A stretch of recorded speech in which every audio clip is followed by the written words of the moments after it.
Hello and welcome to News from the Real World. Say that 5 times fast. Hello and welcome to Cut. News from the Real World podcast. There you go. Okay. See, I did that. I was like, Good job. hello and welcome to News from the Real World podcast. All right. Seriously. Here we go. Hello and welcome to News from the Real World podcast. This is the third section in 3 series that we're doing today in the sound studio of Carnegie Mellon University. Atitra, you want to start us off with our first article? Yes. The first article for this section is going to be about 3 questions Amazon CEO asked before hiring anyone. So the CEO that we're talking about is Jeff Bezos, who's working at Amazon for a short amount of time, and so he's been talking about the list of what he's looking for when he started deciding on hiring someone to be part of the team. So basically what he's looking for is will you admire this person? Will this person raise an average level of effectiveness of the group they're entering? And along with that dimension, might this person be a superstar?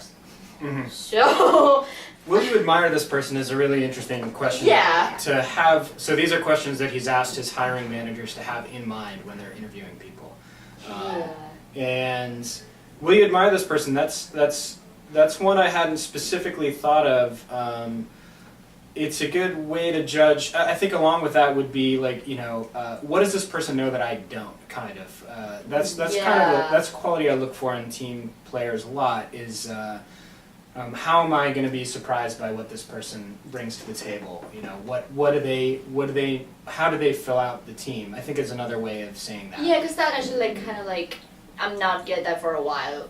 Also admire this person. What do you mean? But then I was because if you're looking for a new person coming in a team, you don't want to be another one that looks like everyone in the team that you already have. Yeah, if you already have somebody that can do all of the things that you're hiring this person to do, why are you hiring another person? I mean, other than for the purpose of delegating out tasks and stuff like that. But as far as having somebody that you're going to admire that's going to really blow your mind by their work every day, that's an awesome quality to look for in somebody that you're hiring. And I like the quote that he has in there that Jeff Bezos has about saying, I want people 5 years from now, I want people I hire today 5 years from now to be saying, I'm really glad I got my job when I did, because the bar is continually being raised by each hire, and that way you're effectively the quality of work you're getting going to keep going up. And not only that, but when your coworkers look around and they all admire each other, that's also that's a great thing, because then they're going to strive to work harder to make each other's lives better, and create a beautiful workspace without anyone burn out. And then hopefully, maybe. The superstar point was a little bit hard for me to understand. They mentioned hiring somebody that had been a national spelling bee champion.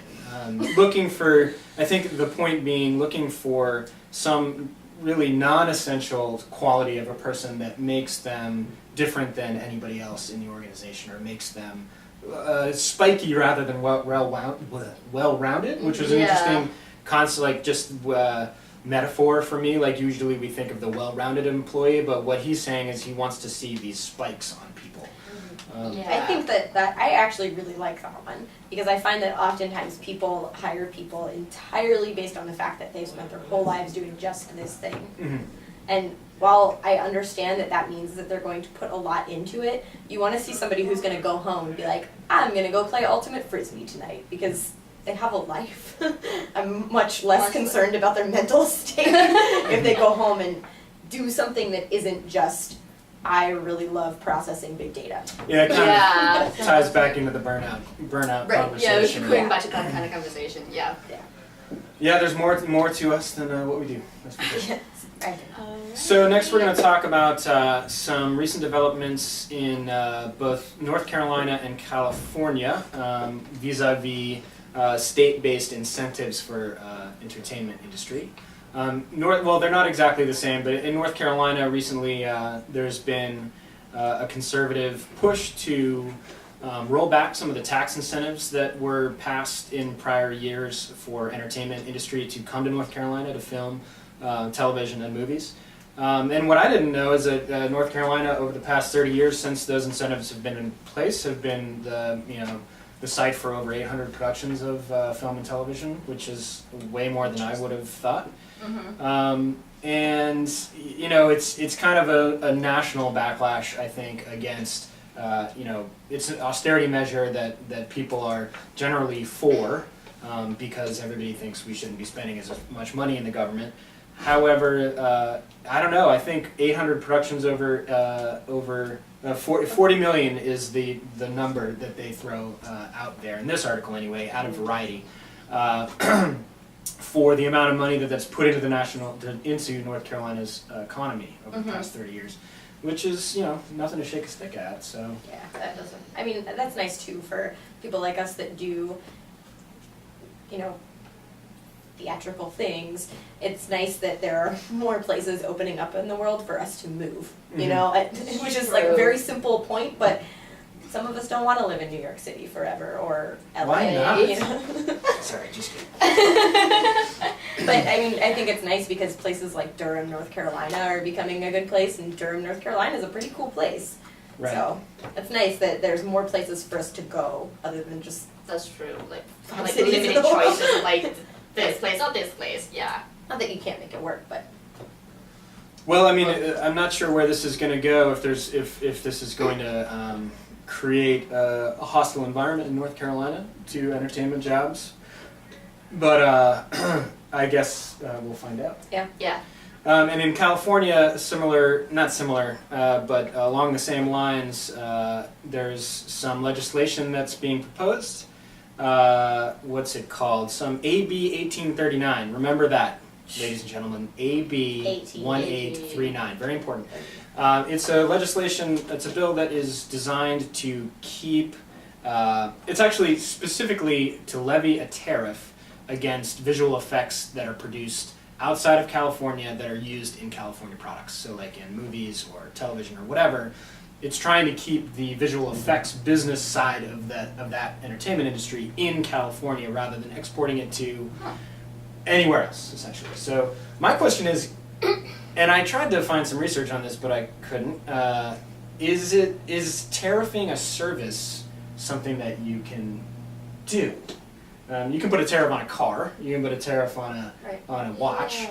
But a tariff on a service, I just don't know if what they're saying is you're putting a tariff on somebody's work that is not a product. Is it a product, or is it a service where you're taking raw footage, doing something to it, and then sending it back? To me, that's sort of like doing a repair on a car. It's the similar.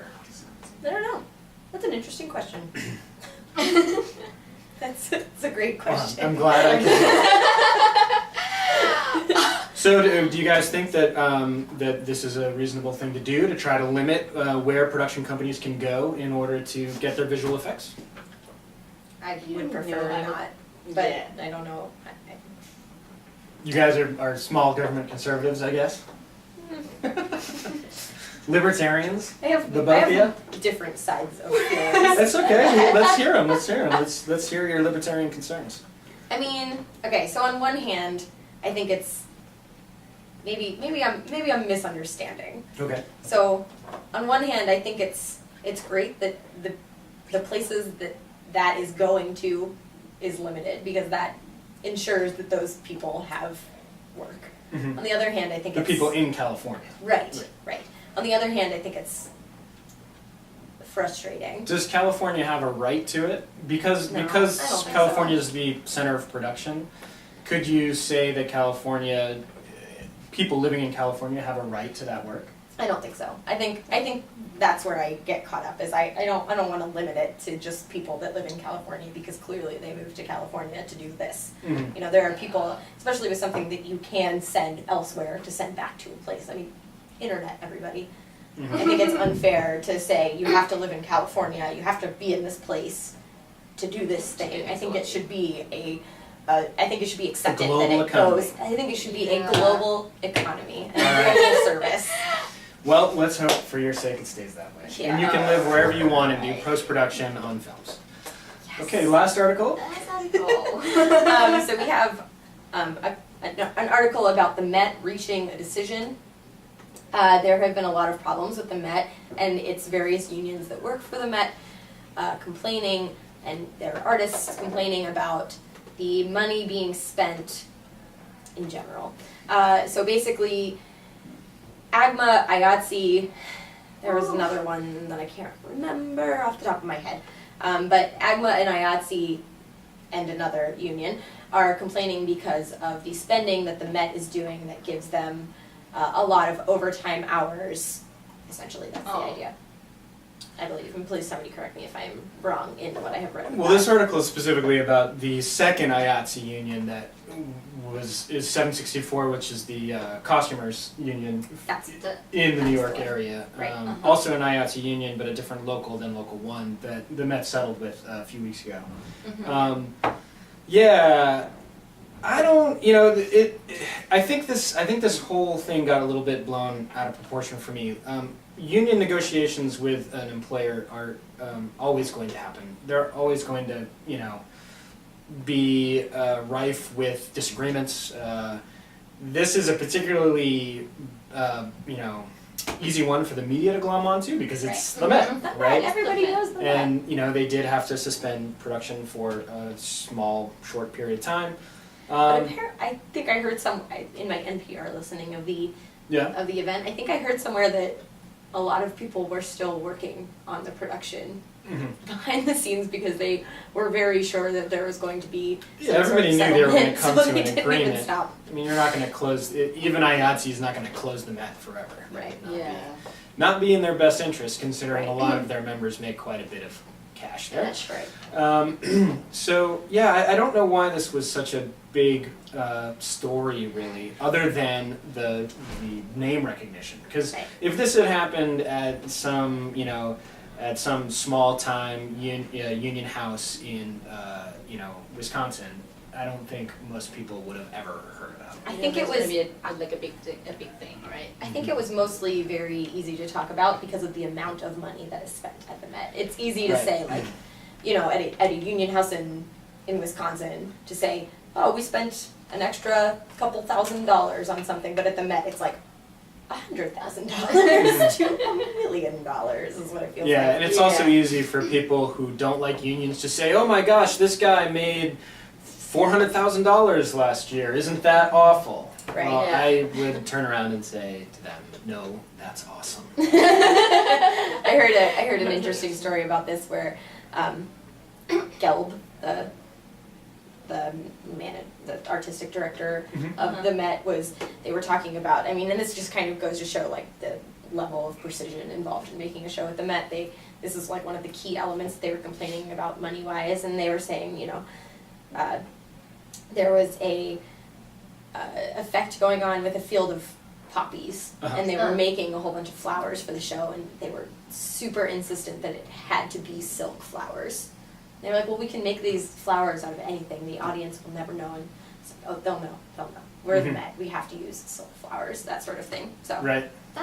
Okay. So I think it's money like that going into it, where it's like, we can't pay us more, but you can make silk flowers because flowers out of that. Yeah. Whoa. Well, I, for one, am glad we came to an agreement. Me too. And please be sure to tune in next week for more poignant discussion on the entertainment industry and academics of art. And have a good week, everybody. Bye.